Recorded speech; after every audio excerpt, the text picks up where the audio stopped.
நாம முன்னுக்கு வரணும்னா அப்புறம் நான் என்னங்க மனசு நின்னுங்க ஏறி மிதிச்சுட்டு போயிட்டே இருக்க வேண்டியதானே. இதே மாதிரி நீங்க இரண்டு, அதாவது ஆந்திரா தமிழ்நாடு இந்த 2 ஸ்டேட்ல தான் வந்து இப்ப சினி பேக்ரவுண்ட்ல இருந்து வந்து சிஎம் ஆனவங்கன்றது எனக்கு தெரிஞ்சு இந்த 2 ஸ்டேட்ல தான் இருக்குன்னு நினைக்கிறேன். வேற எந்த ஸ்டேட்லயும் அவ்வளவா இருந்தது இல்லை. இதுல ஃபர்ஸ்ட் ஜெனரேஷன் சூப்பர் ஸ்டாரா இருந்த என்டிஆர் அண்ட் எம்ஜிஆர் அவங்க வந்து ஜெயிச்சு சிஎம் ஆன வரலாறு உண்டு. செகண்ட் ஜெனரேஷன் சூப்பர் ஸ்டார்ஸா ஒரு 2 பேருமே இந்த ஸ்டேட்டுகள் அரசியல்ல வந்திருக்காங்க. ஒண்ணு விஜயகாந்த் அவர்கள், இன்னொருத்தர் வந்து சிரஞ்சீவி அவர்கள். ஸோ இங்க தேசிய முற்போக்கு திராவிட கழகத்தை வந்து வச்சு விஜயகாந்த் வந்து 2006 ஃபர்ஸ்ட் டைம் எலெக்ஷன் ஃபேஸ் பண்றாரு. அதே மாதிரி பிரஜா ராஜ்யம் பார்ட்டின்னு சொல்லிட்டு சிரஞ்சீவி வந்து 2009 எலெக்ஷன் ஃபேஸ் பண்றாரு. இவங்க 2 பேராலையுமே ஒரு இம்பாக்டை உருவாக்க முடிஞ்சதே தவிர ஆட்சியெல்லாம் பிடிக்க முடியல. அவங்களுக்கு இருந்த அன்னைக்கு இருந்த ஒரு பயங்கரமான ஒரு ஃபேன் கிரேஸை வச்சுமே அவரால் ஒரு 18 சீட் வாங்க முடிஞ்சு. இங்க விஜயகாந்த் மட்டும்தான் ஜெயிச்சு ஒரு 8.25% வாக்குகளை பெற்று அன்னைக்கு வந்து ஒரு ஆட்சி மாற்றம் வர்றதுக்கு காரணமா இருந்தாரு. சோ இல்ல இவர் சொல்ற மாதிரி அப்ப கூட வந்துட்டு 234 மெஜாரிட்டியா அவங்க ஜெயிக்கிறதுக்குண்டான சாத்தியக்கூறுகள்ன்றதே கிடையாது. உதாரணத்தை எடுத்து பார்த்துக்கிட்டோம்னா நீங்க சொல்ற மாதிரி அவங்களுமே ஒரு ஓட் பெர்சன்டேஜ வாங்கினாங்களே ஒழிய ஆட்சி அமைக்கும் அதிகாரத்தை மக்கள் யாருக்குமே இது வரைக்கும் கொடுத்ததா சரித்திரமே கிடையவே கிடையாது. ஏன்னா ஃபர்ஸ்ட் ஜெனரேஷன் சூப்பர் ஸ்டார்ஸ் ஜெயிச்ச இடத்துல செகண்ட் ஜெனரேஷன் சூப்பர் ஸ்டார்ஸ் இவங்களோட பெரிய சூப்பர் ஸ்டார்ஸே தோத்துதான் போயிருக்காங்க. சோ இவங்க அதை விட கம்மியா தான் வாங்குவாங்க அப்படின்னு தான் நம்ம நினைக்கிறோம். ஏன்னா இன்னைக்கு வந்து ஒரு அவேர்னஸ் வந்திருக்கு. மக்கள் வந்து மேபி இந்த ஃபர்ஸ்ட் டைம் ஓட்டர்ஸ் வந்து கிரேசியா போய் ஓட்டு போறதுக்கான வாய்ப்புகள் இருக்கே தவிர மற்றபடி பெரிய அளவுல வந்து இவங்க வந்து ஜெயிக்கிறதுக்கான வாய்ப்புகள்ங்கிறது கிட்டத்தட்ட 0ங்கிறது தான் நிஜம். இப்போ ஒரு மாநாடுன்னே எடுத்துப்போம். மாநாடு ஒரு பெரிய லெவல்ல நடத்துறாரு. அவங்க சைட்ல இருந்து ப்ரொமோஷன் எல்லாம் நிறைய பண்றாங்க. படபாடியில சொல்ல போனா ப்ரொமோஷன் எல்லாம் நிறைய பண்றாங்க, போறாங்க, தலைவர் வர்றாரு, அந்த இடத்துல இருந்து வர்றாங்க போறாங்க அப்படின்னு சொல்லிட்டு ஸ்டில் அது சக்சஸா நடந்துச்சா இல்லையான்றது இன்னொரு விஷயம். அதிமுக, திமுக, நாம் தமிழர், பாமக இவங்கெல்லாம் இப்ப ரீசெண்டா பாமகவோட பெரும் ஒரு கூட்டத்தை நடத்தினாங்க. அவங்க 2 பேரும் ஒன்னா இருந்த மாதிரி ஒரு கூட்டத்தை ஒண்ணு நடத்தினாங்க. சித்திரை திருவிழான்னு ஒண்ணு நடத்தினாங்க. அதுக்கடுத்து திமுகல ஒரு இளைஞர் மாநாடு ஒண்ணு நடந்துச்சு. ஆமா, சேலம்ல. அதுக்கடுத்து எடப்பாடியார் கூட ஒரு மதுரையில ஒரு மாநாடு ஒண்ணு நடத்தினாங்க. இது எதுலையுமே உயிர் பலின்றது கிடையவே கிடையாது. இல்ல உயிர் பலின்றது இதுக்கு முன்னாடி இந்த மாதிரி மாநாட்டுல எங்கேயுமே கேள்விப்படாத ஒரு விஷயம். இவர் நடத்தினா மட்டும் எங்கேயா இருந்தாலும் ஒரு உயிர் பலி ஒண்ணு நரபலியாவே கொடுத்துடுறாங்களா என்னன்றது ஒரு டவுட்டாவே இருக்கு. எப்படி ஒரு கட்டுக்கோப்பா வந்துட்டு அந்த அளவுக்கு பண்ண முடியலையா, இல்ல இன்னும் அவங்களுக்கு பழக்கம் பத்தலையா என்னன்ற ஒரு விஷயமே தெரிய மாட்டேங்குது. இதுக்கு என்ன காரணம்னு நான் நினைக்கிறேன்னா, இளைஞர்கள் வந்து ரொம்ப எந்தூசியாஸ்டிக்கா வர்றாங்களே தவிர அவங்களுக்கு வந்து அந்த வேகமா வர்றாங்க, விவேகம் பத்தல. உண்மையா சொல்ல போனா குறிப்பா எந்த ஊருன்னு தெரியல, ஒரு 2ஆம் ஆண்டு கல்லூரி படிக்கக்கூடிய மாணவர் பேனர் வைக்க போய் மின்சாரம் தாக்கி 19-20 வயசுல ஒரு பையனை பறி கொடுக்கறதுங்கிறதுலாம் வந்து ஒரு கொடுமை. உண்மையா அவங்க நிலைமையில இருந்து அவங்களுக்கு சமாதானம் கொள்றதுக்கோ இதுக்கோக்கெல்லாம் நம்ம அது கூட ஒரு சமாதானம் ஒரு அறிக்கை கூட விட்ட மாதிரி தெரியலையே. இது அதான் நம்மளை சுத்தி வர்றவங்க எந்த அளவுல இருக்காங்க, எந்த மெச்சூரிட்டியில இருக்காங்க, கிரீஸ் தடவி இந்த பக்கத்து நிக்க வைக்கிற அளவுல தான் இருக்காங்க. அந்த மாதிரி ஒரு நிலைமை இருக்கிறப்ப முதல்ல இவர் வந்து ஒரு மாவட்ட தலைவர்களை அமைச்சு முதல்ல இவங்களை வந்து எஜுகேட் பண்ணி இது வந்து ஒரு அரசியல் கட்சி, அரசியல் பாடம் எடுக்கணும். ஆமா, அதுக்கு முதல்ல அவங்க படிக்கணும்னு நினைக்கிற அரசியல் பாடங்கள். சோ இன்னும் வந்து கிட்டத்தட்ட ஒரு 0th லெவல்ல தான் அவங்க இருக்காங்க. என்கரேஜ் பண்ற அளவுக்கு கூட நிறைய விஷயங்கள் இல்லைங்கிறது தான் ஒரு சேடான ட்ரூத்தா இருக்கு. நம்ம அவரை கிரிட்டிசைஸ் பண்ணணும், ஒரு நெக்ஸ்ட் ஜெனரேஷன் பொலிட்டீஷியன்ஸ் இது பண்ணணும்ன்றதுலாம் இல்லை. It's about quality. அது வந்து இல்லாத பட்சத்துல என்ன பண்ண முடியும்? நாங்க மக்களுக்காண்டி வர்றேன்னு சொல்றப்போ அப்ப அந்த விஷயங்கள்லாம் இருக்கணும், கம்பல்சரி இருந்தா ஆகணும். ஆமா, இப்போ இதே மாதிரி மாநாடுன்றப்போ மக்களோட தேவைகள் நிறைய இருக்கும். தனித்துவமா வந்துட்டு கட்சிகள் கொடுக்கறதோட சாப்பாடு தண்ணின்ற மாதிரி நிறைய தேவைகள் இருக்கும். அது வெளியில இருந்து கடைகளும் வைப்பாங்க. இப்போ அதே மாதிரி திமுக மாநாடா இருக்கட்டும், அதிமுக மாநாடா இருக்கட்டும், தேமுதிக கூட இருக்கட்டுமே, எல்லாத்துலயுமே கடைகளுக்கு அனுமதி இலவசன்ற மாதிரி கொடுத்துடுறாங்க, இடத்தையும் ஒதுக்கி கொடுத்துடுறாங்க. இப்போ இவங்க மாநாட்டுல இவங்க என்ன பண்ணிருக்காங்கன்னா 5000 ரூபாய் வாங்கினதா சொல்லப்படுது. அதை அவங்க எப்படி காம்பன்சேட் பண்றாங்கன்னா, தண்ணி பாட்டில் 50 ரூபா, ஒரு சாதாரண சாப்பாடு, அதாவது வெளியில கடையில இருக்கிறதோட மிகவும் தரம் குறைவான ஒரு சாப்பாடு தான் கிடைச்சதா சொல்லப்படுது. அதுவே 70 ரூபாய் 80 ரூபான்ற மாதிரி ரொம்ப பகல் கொள்ளையா இருக்கு. அவங்க மாநாட்டிலே நடக்குது, இத கூட அவங்க கேட்காத மாதிரி கண்டுக்காம தான் இருக்கிறாங்க. அப்ப இதுல கூட மக்கள் மேல ஒரு அந்த அன்பு இல்ல, எப்படி நடத்தணும் போகணுன்ற தெரியாத அளவுக்கு இருக்காங்க. எனக்கு என்னன்னா, காசு கொடுத்து கூட்டிட்டு வந்து சாப்பாடு போடுறவங்க கூட்டத்துக்கு கூட அவங்கள நல்லா தான் பார்த்து அமைச்சிருக்காங்க.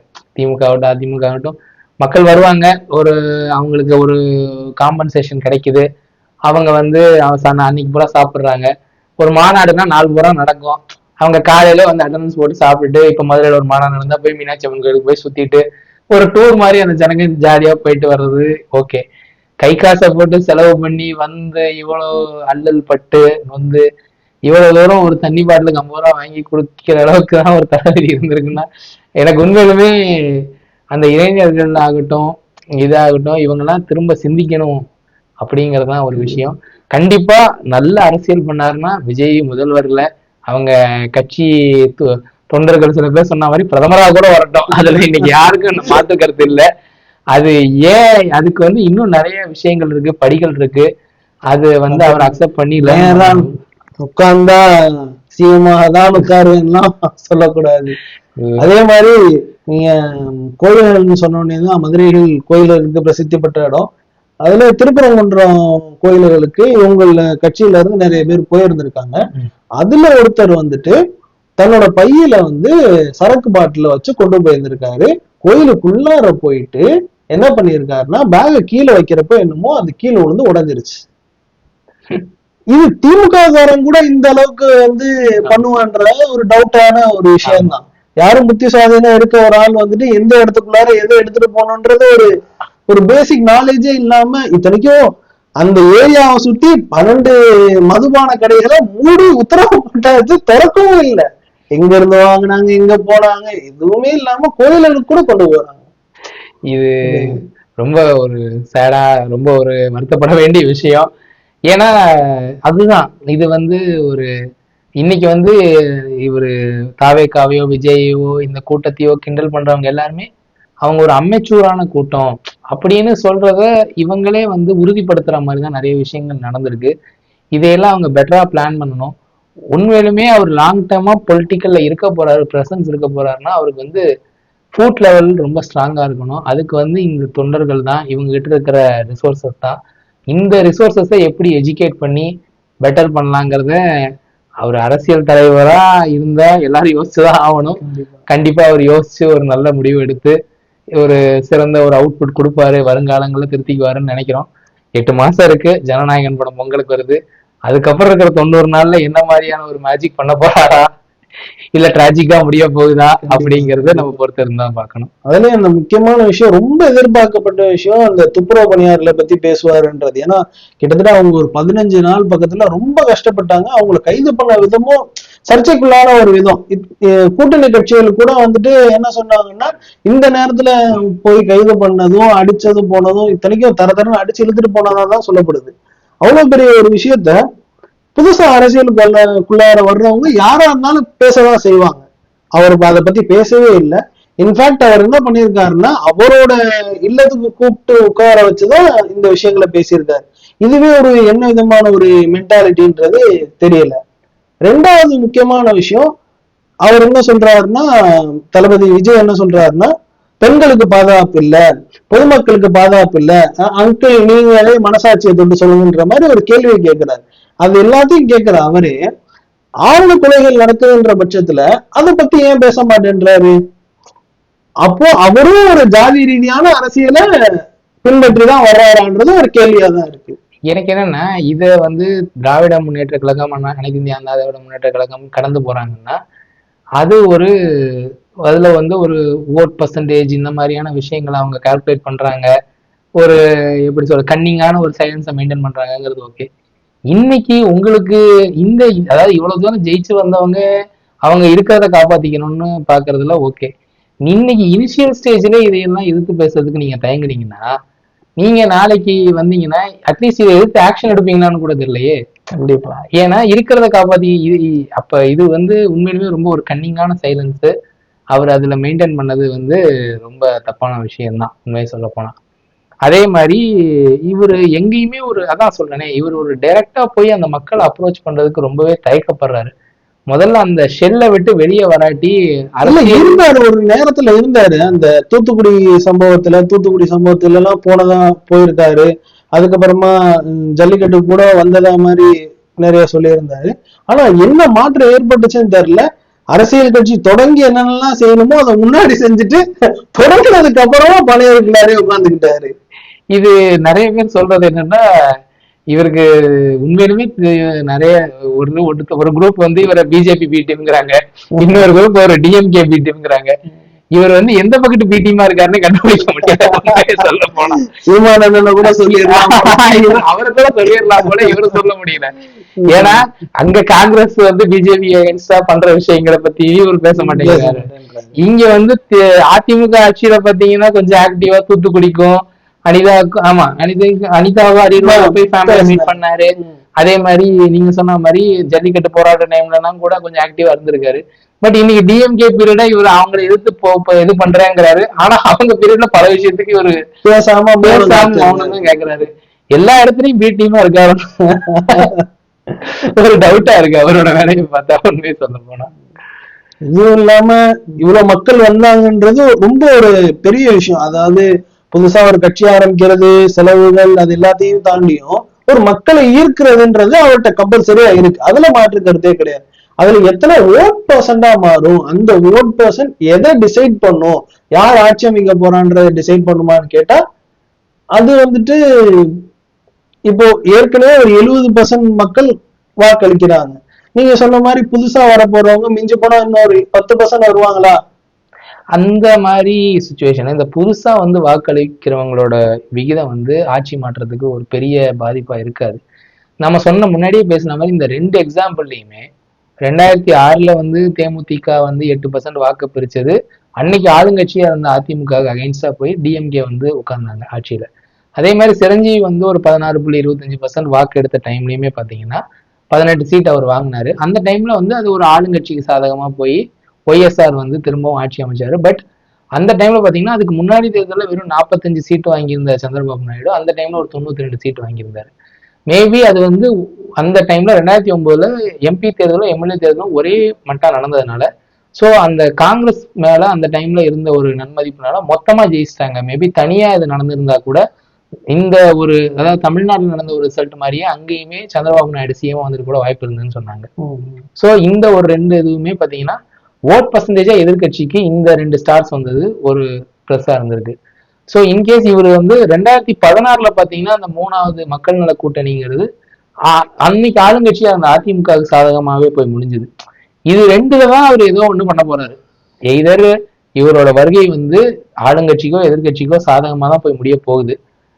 இவருக்கு சாதகமா நடக்கிறதுக்கான வாய்ப்புகள் வந்து வாய்ப்பு இல்லைங்கிறதுதான் வந்து சோகமான விஷயம். புரிஞ்சுக்கிட்டா சரி. ஆமா, ஏன்னா அவரே ஒத்துக்கிட்டாரு எல்லா தொகுதியிலும் நான் நிக்கிறதா நினைச்சுக்கங்க அப்படின்னு. முதல்ல எனக்கு தெரிஞ்சு இவர் நீலாங்கரையா சோழிங்களோட தொகுதி வருதா பனையூர்னு தெரியல எனக்கு. அந்த தொகுதியை விட்டு வெளியே வந்து மக்களை பாக்குறதே பெரும் பிரச்சனையா இருக்கு.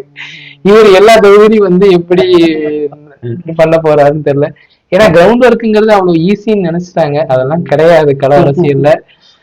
ரொம்ப கஷ்டமான விஷயம். மேபி நம்ம இன்னொரு டைம் கிடைக்கிறப்ப அதை பத்தி நம்ம டீட்டெயிலா பேசுவோம். கண்டிப்பா தோழர். இப்போ மக்களுக்காக அப்படின்ற மாதிரி பேசுறாரு. உங்களுக்காக தான் நான் வர்றேன், மக்கள் விரோத ஆட்சியை நான் மாத்த போறேன் அப்படின்னு சொல்றாரு. இப்போ மக்களுக்கு வரிப்பணம் செலுத்தினா, அரசாங்கத்துக்கு வரிப்பணம் செலுத்தினாதான் மக்களுக்கு நல்லது செய்ய முடியும். அது ஒரு மேஜர் ரிசோர்ஸ். வரிப்பணத்துல அரசாங்கம் ரன் ஆகுது, மக்களுக்குண்டான திட்டங்கள் எல்லாத்தையுமே அதுல இருந்து தான் பண்றாங்க. அப்படியாப்பட்ட ஒரு வரிப்பணத்தை கட்டுறதுக்கு சோசுக்கார வெளிநாட்டுல இருந்து அவர் தான் வர வச்சாரு. வர வச்சு காசை கட்ட மாட்டேன்றத நோட்டீஸ் அனுப்புனதுக்கு அப்புறமாவும் கட்ட மாட்டேன்னு உறுதியா இருந்தாரு. உறுதியா இருந்து கேஸும் போட்டுட்டாங்க. அதுல தனிப்பட்ட நீதிபதி கடுமையான தாக்குதல அவர் மேல வச்சாரு. அதுக்கு என்ன காரணம்னு கேட்டப்ப நான் வந்து படத்துல சமூக நீதி பேசுறேன்னு சொல்லிட்டு ஒரு ரிப்ளை பண்ணதான் எனக்கு வந்து ஒரு ஞாபகம். அதுதான் நினைக்கிறேன், என்னுடைய திரைப்படங்கள் மூலமா நான் சமூக நீதியை பரப்புறேன்ட்டு. அப்புறம் ஏன் மேடையில் எல்லாத்தையும் நிக்க வச்சு ஒரு பேசினாருன்னு தெரியல. சோ அந்த ரொம்ப கடுமையான தீர்ப்பு ஆக்சுவலா. அதுக்கு மேல்முறையீடு போனப்ப கூட அவங்க வந்து கோர்ட் டைம் வேஸ்ட் பண்ணதான் திட்டி அமைச்சதா கூட தான் எனக்கு ஞாபகம். இல்ல அவரு அதாவது 100 கோடி 200 கோடி வாங்குறதுன்றது வந்துட்டு ஒரு சாதாரண பாமர மக்களோ ஒரு நடுத்தர மக்களோ வாழ்நாள் முழுக்க தலைமுறையா சம்பாதிச்சாலும் அந்த ஒரு சம்பாத்தியத்தை சம்பாதிக்க முடியாத ஒரு விஷயம். அப்படிப்பட்ட ஒரு ஆள் வந்துட்டு தானா முன் வந்து தன்னுடைய ஐடி விஷயங்களை சரி செய்யறது, போறது வர்றது, சோர்ஸ் கார்டு வாங்க தெரிஞ்சவங்களுக்கு அதுக்கு பே பண்ணணும்ன்றது கம்பல்சரியா தெரிஞ்சிருக்கும். அதை கட்ட முடியாதுன்னு கேஸ் போடுற அளவுக்கு போக முடியும் சிலவங்களுக்கு. அப்படியாப்பட்ட நீங்க தான் வந்துட்டு இன்னைக்கு மக்கள் விரோத ஆட்சிக்கு மாற்றா நாங்க வரணும்ன்ற மாதிரி பேசுறீங்க. இது எல்லாமே ஒரு சொல்லணும்னா ஒரு ஐரணி தான். அதாவது தனக்குன்னு வர்றப்ப ஒரு பேச்சு, அவனுக்குன்னு வர்றப்ப ஒரு பேச்சுங்கிறது தான் உண்மையான விஷயம். சோ அதுதான் சொல்றேனே, இவர் வந்து ரொம்ப இன்ட்ரோவர்ட்டடா ஒரு ஆக்டரா இருந்தவர். கண்டிப்பா இவரோட அச்சீவ்மெண்ட்ஸ்லயோ இவரோட கலெக்ஷன்ஸ்லயோ இவர் எவ்வளவு பெரிய ஸ்டாருங்கிறதே டிபேட்டே கிடையாது. அன்டிஸ்பியூட்டடான ஒரு அரசியல் தனி, இந்த நடிகர் தனி. ஆமா, இன்னைக்கு வந்து நீங்க ஒரு துறையில் இருக்கீங்க, அதுல நீங்க எவ்வளவு பெரிய ஆளா வேணா இருக்கலாம். அதுக்காக உங்க வீட்டுல வந்து கரண்ட் பாக்ஸ் சரியில்லைன்னா நேரா போய் கை வச்சீங்கன்னா எதுனாலும் பாக்காது, போயிட்டே இருக்கும். அந்த மாதிரிதான் வந்து நீங்க எவ்வளவு பெரிய ஆளா வேணா இருக்குங்க. பட் அரசியல்ங்கிறது வேற. இது வந்து நேரடியா வந்து மக்கள் சம்பந்தப்பட்ட விஷயம். அது வந்து ஒவ்வொரு மனிதனையும் பாதிக்கக்கூடிய விஷயம். சோ ஆட்சி அதிகாரங்கிறதுலாம் வந்து விளையாட்டு கிடையாது. அதான் இது இப்பதான் வந்திருக்காரு இவரு. சோ ப்ரொலாங்கடா இருந்தாருன்னா இவரே புரிஞ்சுக்குவாரு, நிறைய விஷயங்களை ஃபேஸ் பண்ணுவாரு. இன்னைக்கு வரைக்கும் பாத்தீங்கன்னா ஒரு அரசியலுக்கு ரொம்ப முக்கியமான விஷயம் ஹார்ட் ஸ்கின்னு சொல்லுவாங்க. நிறைய வழிகளை தாங்கணும், நிறைய கஷ்டங்களை தாங்கணும், நிறைய துரோகங்களை தாங்கணும். எங்க இருந்து யாரு எப்ப நமக்கு என்ன பண்ணுவாங்கன்னே தெரியாது. அது எதுவுமே இப்ப வரைக்கும் எக்ஸ்பீரியன்ஸ் பண்ணாதவர் இவரு. 2026 தேர்தலில் இவருக்கு சாதகமா முடிஞ்சாலும் பாதகமா முடிஞ்சாலும் அது எல்லாத்தையும் நிறைய எக்ஸ்பீரியன்ஸ் பண்ணுவாரு. அதை தாண்டி ரிசைலன்ஸோட வந்து இவர் பொலிட்டிக்கல் ஸ்டாண்ட்ல நிக்க போறாரா, இந்த களத்துல நிக்க போறாரா, அப்பதான் வந்து இவரோட உண்மையான டெஸ்ட் ஆரம்பிக்கும். பொறுத்திருந்து பார்ப்போம். அதுதான் நிஜம். இப்போ மக்கள் வந்துட்டு எங்க தாத்தா ஒண்ணு சொல்லுவாரு, கூத்தாடி எவ்வளவு நேரம் பார்த்தாலும் அந்த நேரம் மகிழ்ச்சிட்டு போயிடுவான். அது அவங்களோட ஒரு தொழில். அதை அவமதிக்கிறதாவோ இல்ல அந்த மாதிரி ஒரு கிடையாது, அது அவங்க தொழில். அதுக்கு அவங்க காசு வாங்குவாங்க, அதுல அவங்களோட வாழ்க்கையை நடத்துறாங்க. நம்மள எல்லாரும் மாதிரியும் அது ஒரு தொழில் அவங்க பண்றாங்க. அதே மாதிரி இவரும் தன்னை மக்களை மகிழ்விக்கிறதுக்காண்டி ஒரு ஸ்கிரீன்ல வந்துட்டு போற ஒரு ஆளுதான் ஒழிய, அவர் சொல்ற விஷயங்கள் தான் நிஜத்துல நடக்குது. சமூக நீதி, இப்ப நீங்க சொன்ன மாதிரி சமூக நீதியை பேசுனதுக்காண்டி வந்துட்டு ஐடி எக்ஸம்ஷன் இதெல்லாம் வந்துட்டு ஒண்ணுமே கிடையாது. அப்படியாப்பட்ட ஒரு ஆள் வந்துட்டு அரசியலுக்கு வர்றாருன்னா மக்கள் வந்து அதை எப்படி பாக்குறாங்க? நீ வந்துட்டு பேசிட்டு போற, அந்த நேரத்துல எனக்கு சந்தோஷமா இருக்கு, நான் அதுக்காண்டி உன்னை தியேட்டருக்கு வேணா வந்து பாத்துட்டு போறேன் ஒரு 2 மணி நேரம் 3 மணி நேரம். பொது வெளியில வர்றேன்னா இப்போ சன்னி லியோன்னா அவங்க கூட சமீபமா வந்துட்டு போனாங்க. அப்போ அந்த கூட்டத்தை எல்லாம் பார்த்தா சிஎம் வந்தா கூட அவ்வளவு கூட்டம் வருமானதுலாம் வாய்ப்பே கிடையாது. பிஎம் வந்தா கூட அவ்வளவு கூட்டம் வந்துச்சு. சோ கூட்டத்தை வச்சு ஒரு அரசியல்ன்றது வந்துட்டு அது ஒரு கனவு மட்டும்தான். அப்படியாப்பட்ட கனவுல அவர் இருக்கிறாரா, என்னதான் நினைக்கிறாரு? கிரவுண்ட்ல போய் ஒர்க் பண்றது, இவ்வளவு கூட்டம் வந்துட்டாங்கன்றதுக்காண்டி எனக்கு வந்துட்டு அவ்வளவு பேருமே ஓட்டாம ஆகுமா, நான் வந்துட்டு ஒரு ஆட்சியில சிஎம்ல தான் உட்காருவேன், என் கூட வர்றவங்க எல்லாம் வந்துட்டு பங்கு கொடுப்பேன், ஆட்சியில பங்கு கொடுப்பேன்னு சொல்ற ஒரு எந்த இதுல சொல்றாரு, எண்ணத்துல சொல்றாரு? அவ்வளவு தூரம் அதை நம்புறாரா? அவ்வளவு தூரம் வேலை பார்க்கறாரா? இல்ல சும்மா ஓகே நமக்கு ஆள் வர்றாங்க நம்ம இப்படியே போய் பார்ப்போம், வந்தா ஓகே, வரலன்னா நம்ம மறுபடியும் போயிடும்ன்ற மாதிரி சொல்றாங்க. இது வந்து ஒரு எப்படி சொல்றதுன்னா, அவர் ஒரு ட்ரீம் பேரடைஸ்ல தான் இருக்காரு. அவரை சுத்தி இருக்கிற அவர் ரியாலிட்டி இன்னைக்கு வரைக்குமே புரிஞ்சுக்கலங்கிறதா நிஜம். அது வந்து நீங்க கிரவுண்ட்ல வந்து பார்த்தாலோ உங்களுக்கு வந்து என்ன இருந்தாலுமே நீங்க அவரை குறை சொல்லணும்னு நான் சொல்லல. அவர் வந்து ஒரு நல்ல ஒரு எப்படி சொல்றது, ஒரு நல்ல வசதியான குடும்பத்திலிருந்து வந்தவர் தான். அவங்க அப்பா ஒரு ஃபிலிம் பேக்ரவுண்ட்ல இருந்தவர் தான். அவருக்கு வந்து இங்க சாதாரண மக்கள் படுற பிரச்சனைகளோ இதோ, ஈவன் அவரோட அந்த சர்க்கிளே பாத்தீங்கன்னா ஒரு அப்பர் மிடில் கிளாஸ் சர்க்கிளா தான் இருந்திருக்கும். ஸோ கிரவுண்ட்ல இருக்கிற ரியாலிட்டி என்னன்னு எடுத்து சொல்றதுக்கு என்னைக்குமே ஒரு ஆள் வேணும். அந்த ஒரு எப்படி சொல்றது, அந்த ஒரு செக் வந்து உங்களுக்கு கொடுக்கறதுக்கு, அந்த ரியாலிட்டி செக் கொடுக்கறதுக்கு ஒரு சர்க்கிள் வேணும். அந்த சர்க்கிள் இல்லாத எல்லாருக்குமே வர பிரச்சனைகள் தான். சுத்தி இருக்கவங்க கண்டிப்பா அவங்கள வந்து ஏத்தி விட்டு அழகு பாக்குறவங்க அந்த மாதிரிதான் இருப்பாங்க, சொல்லுவாங்க. அதெல்லாம் உண்மை கிடையாது அப்படிங்கிறத ஒண்ணு அவரா உணர்றதுக்கு வந்து அவர் வந்து கிரவுண்ட் லெவல் ரியாலிட்டி தெரிஞ்சவரா இருக்கணும். இல்லாட்டி அவருக்கு வந்து அந்த கிரவுண்ட் ரியாலிட்டி செக் கொடுக்குற ஆட்கள் கூட இருக்கணும். இல்ல அதுங்கிறதுதான் உண்மை. பார்ப்போம் என்ன நடக்குது. கண்டிப்பா. நன்றி.